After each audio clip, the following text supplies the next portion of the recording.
আসসালামু আলাইকুম। আমি কল্পনা বৃষ্টি। মম কল্পনা কিচেনে আপনাদের স্বাগত। আশা করি আল্লাহর অশেষ মেহেরবানিতে আপনারা সবাই অনেক ভালো আছেন। আলহামদুলিল্লাহ, আমিও আপনাদের দোয়ায় এবং আল্লাহর অশেষ কৃপায় অনেক ভালো আছি। দেশ থেকে এবং দেশের বাহিরে থেকে যে যেখান থেকে এই ভিডিওটি দেখছেন সবাইকে আন্তরিক শুভেচ্ছা এবং অনেক ভালোবাসা। প্রতিদিনের মতো আজকেও একটা নতুন রেসিপি নিয়ে আবার আমি আপনাদের মাঝে ফিরে এসেছি। আশা করছি আজকের রেসিপিটাও আপনাদের অনেক ভালো লাগবে। তো চলুন দেখে আসি আজকের রেসিপিটা কী হতে যাচ্ছে।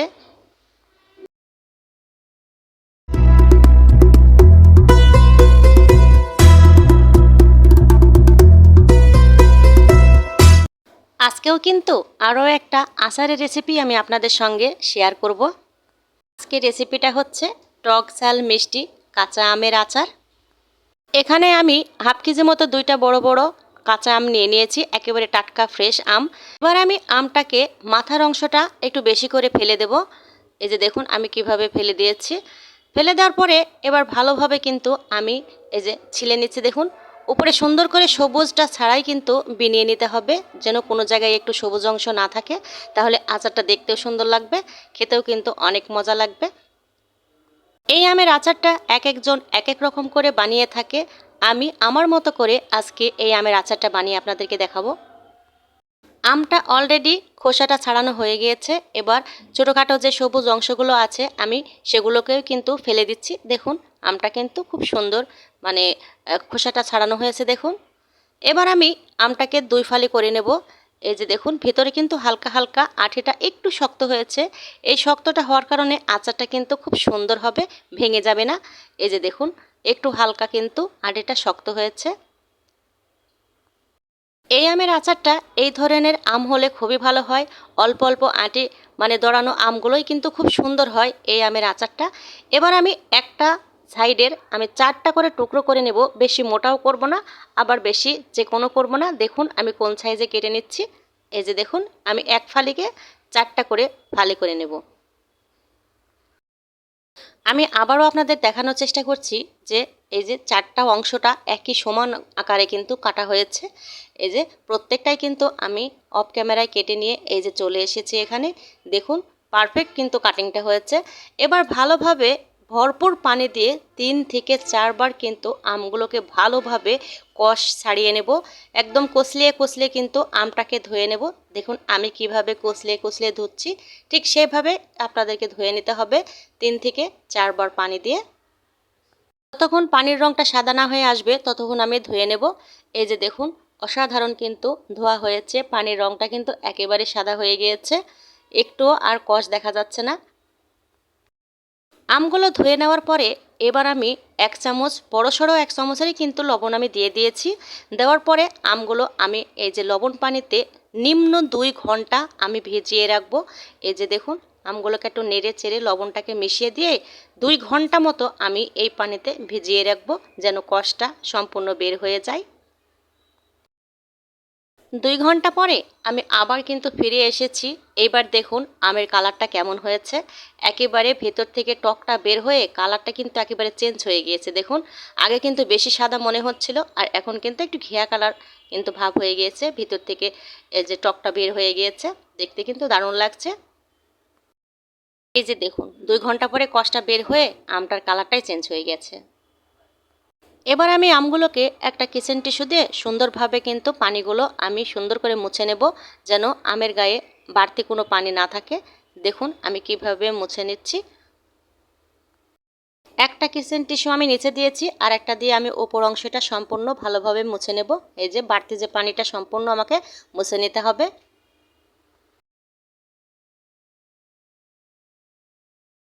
আমগুলোর গায়ে থেকে পানিটা মুছে নেওয়ার পরে এবার আমি সামান্য পরিমাণ হলুদ দিয়ে আমগুলো সবগুলো সুন্দরভাবে কিন্তু হলুদ দিয়ে মাখিয়ে নেব। এই যে দেখুন প্রতিটা আমের গায়ে যেন সুন্দরভাবে হলুদটা লাগে, ঠিক সেভাবেই কিন্তু মাখিয়ে নিতে হবে।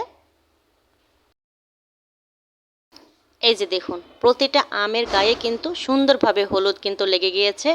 এই যে দেখুন কোথাও বাকি নেই। এবার আমি একটু ফ্যানে বাতাসে দিয়ে রাখবো যেন উপরের অংশটা শুকিয়ে যায়। আমগুলোকে ফ্যানের নিচে রেখে চলে এসেছি কিছু মশলা ভেজে নেব। প্রথমে আমি দিয়ে দিয়েছি পাঁচফোড়ন, তারপরে গোটা জিরে আর গোটা ধনে, এবার দিয়ে দিলাম এখানে গোটা মৌরি দিয়ে এবার ভালো মতো করে আস্তে আস্তে চুলার জালটা দিয়ে আমি ভেজে নেব মশলাগুলোকে। দেখুন আমি কিভাবে ভাজছি, এই যে দেখুন আস্তে আস্তে চুলার জালটা দিয়ে সুন্দরভাবে কিন্তু ভেজে নিতে হবে, তাহলে অনেক মচমচে হবে এবং ফ্লেভারটাও খুব সুন্দর থাকবে। এটা আমের যতটুকু আমার মশলা লাগবে ঠিক সেই পরিমাণ ভেজে নিয়েছে, আমের পরে নির্ভর করবে মশলাটা। এই পর্যায়ে এসে শুকনো মরিচ ভেজে নেব, তাই এই যে 5 থেকে 6টা শুকনো মরিচ দিয়ে দিয়েছি। এখানেও অল্প আছে, খুব আস্তে আস্তে মরিচটাকে একবারে মচমচে করে ভেজে নিতে হবে। সম্পূর্ণ উপকরণ একেবারে গুছিয়ে নিয়ে চলে এসেছি কিচেনে। এসে একটা এই যে বড় সড়ো প্যান বসিয়ে দিয়েছি, দিয়ে 1 কাপ পরিমাণ মতো সরিষার তেল দিয়ে দিয়েছি। দিয়ে এখানে 2টা আমি শুকনা মরিচ মাঝখান দিয়ে কেটে নিয়েছি, তেলের উপরে দিয়ে দিয়েছি। দেওয়ার পরে এবার আমি পাঁচফোড়ন দিয়ে দেব।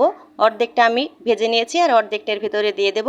দিয়ে একটু ভালো মতো নাড়াচাড়া করে আমি পরের মশলাগুলো ব্যবহার করব।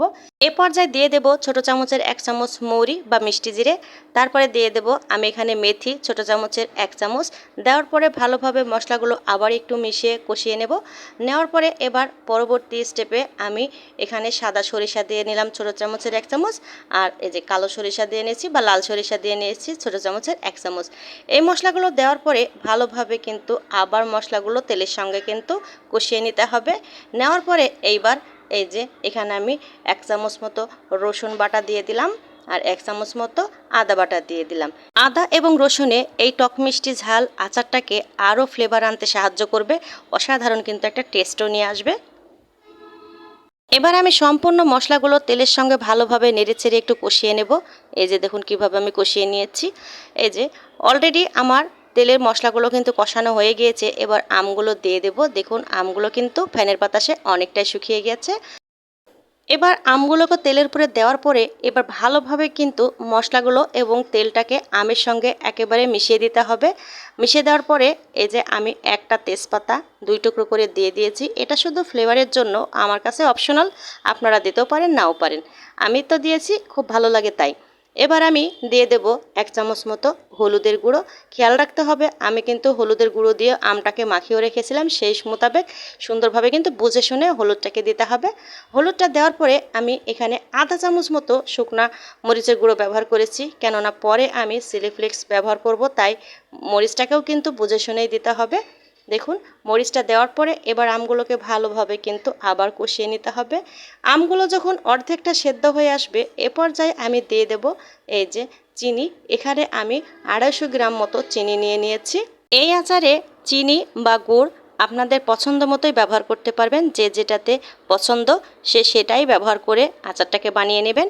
চিনিটাকে নাড়াচাড়া করে যখন গলে আসবে এ পর্যায়ে আমি এই যে আমি মশলাগুলো ভেজে নিয়েছিলাম সেই মশলার অর্ধেকটা পরিমাণ আমি দিয়ে দেব, আর অর্ধেকটা পরিমাণ রেখে দেব আমি লাস্টের দিকে এটা ব্যবহার করব। আপনারা দেখতে থাকুন, তাহলেই বুঝতে পারবেন। মশলাটা দেওয়ার পরে ভালোভাবে কিন্তু মিশিয়ে নিতে হবে আবার আমগুলোর সঙ্গে। দেখুন আমি কিভাবে মিশিয়ে নিচ্ছি। এবার আমি দিয়ে দেব এই যে শুকনো মরিচ, যেটা আমি শুকনো খোলায় টেলে নিয়েছিলাম সেই শুকনো মরিচের চিলি ফ্লেক্স এই যে দিয়ে দিলাম। এই যে দেখুন দেওয়ার পরে আবারও কিন্তু ভালোভাবে এই যে মরিচটাও সুন্দর করে কিন্তু মিশিয়ে দিতে হবে। খুব আস্তে কিন্তু ধীরে ধীরে নাড়াচাড়া করতে হবে, তা না হলে আমটা কিন্তু ভেঙে যাবে, দেখতেও কিন্তু ভালো লাগবে না। এ পর্যায়ে এসে আমি স্বাদ মতো লবণ দিয়ে দেবো। খেয়াল রাখতে হবে আমি কিন্তু আমগুলো 2 ঘন্টা লবণ দিয়ে ভিজিয়ে রেখেছিলাম, ঠিক সেভাবেই কিন্তু মুখের স্বাদ অনুযায়ী কিন্তু লবণটা দিয়ে নিতে হবে। লবণটা দেওয়ার পরে সম্পূর্ণ কিন্তু আবার মিশিয়ে দিতে হবে। দেখুন আস্তে আস্তে কালারটা কিন্তু দারুণ আসছে। এবার আমি সামান্য পরিমাণ বিট লবণ দিয়ে দেব, শুধু একটু টেস্টের জন্য। বিট লবণটা দেওয়ার পরে আমি বাদবাকি যেই মশলাটা পাঁচফোড়নের মশলাটা আমি বানিয়েছিলাম সেটা সম্পূর্ণ দিয়ে এবার আমি ভালোভাবে কিন্তু মিশিয়ে দেব। এই তো হয়ে গিয়েছে আমার টক ঝাল মিষ্টি কাঁচা আমের আচার। আচারটা বানানো শেষে চুলার পরে আধা ঘন্টা রেস্টে রেখে দিলেই হয়ে যাবে টক ঝাল মিষ্টি এই যে আমের আচার। দেখুন অসাধারণ কিন্তু দেখতে হয়েছে, খেতে যে কি মজা হয়েছে। মশলাগুলো আমের গায়ের সঙ্গে দেখুন খুব সুন্দর মিশিয়ে গিয়েছে, কোনো আম একটাও ভাঙেনি। আর তেলগুলো দেখুন একেবারে আলাদা আলাদা হয়ে গিয়েছে, অসাধারণ লাগছে কিন্তু দেখতে। এই তো হয়ে গেল আমার সেই কাঙ্ক্ষিত টক ঝাল মিষ্টি কাঁচা আমের আচার। শুধু দেখলে হবে না, অবশ্যই বানাতে হবে। এমন আচার বানাতে হলে আমার এই ভিডিওটি না টেনে অবশ্যই প্রথম থেকে শেষ পর্যন্ত আপনাদেরকে ভিডিওটি দেখতে হবে। তাহলেই এমন একটা আচার অবশ্যই আপনারা সবাই বানাতে পারবেন। এটা এমন কোনো কঠিন জিনিস না যে বানাতে এত কষ্ট হয়ে যাবে। একটু ধৈর্য থাকলেই কিন্তু আচার বানানো খুবই সহজ। যারাই আমার এই ভিডিওটি দেখছেন বা দেখবেন বা অলরেডি দেখেই ফেলেছেন, তাদের কাছে একটাই অনুরোধ, একটা লাইক অবশ্যই দিয়ে দেবেন, সাথে একটা সাবস্ক্রাইব অবশ্যই করবেন, পাশে থাকা বেল বাটনটা অবশ্যই প্রেস করবেন। তাহলে আমার ভিডিওর নতুন নতুন নোটিফিকেশন সর্বপ্রথম আপনার মোবাইলে পৌঁছে যাবে। এবার আসি আপনারা কিভাবে এই আচারটা সংরক্ষণ করবেন। আপনারা এই আচারটাতে অবশ্যই যদি সংরক্ষণ করতে চান দীর্ঘদিন, তাহলে অবশ্যই ভিনেগার ব্যবহার করবেন। আমি আচারটা সঙ্গে সঙ্গে খেয়ে ফেলবো দেখে আমি কিন্তু ভিনেগার ব্যবহার করিনি। ভিনেগার কিন্তু অবশ্যই ব্যবহার করবেন, তাহলে দীর্ঘদিন আপনারা আচারটাকে রাখতে পারবেন। আচারটা সংরক্ষণ করতে হলে অবশ্যই কাচের একটা বয়ামেই কিন্তু আপনারা সংরক্ষণ করবেন। কাচের বয়ামটা সুন্দরভাবে ফ্রেশ করে ধুয়ে আধা ঘন্টা মতো রোদে রেখে দেবেন, তাহলে জীবাণুমুক্ত হয়ে যাবে। তাহলে আজকের মতো আমি এখানেই বিদায় নেব। সবাই ভালো থাকবেন, সুস্থ থাকবেন। আল্লাহ হাফিজ। আসসালামু আলাইকুম।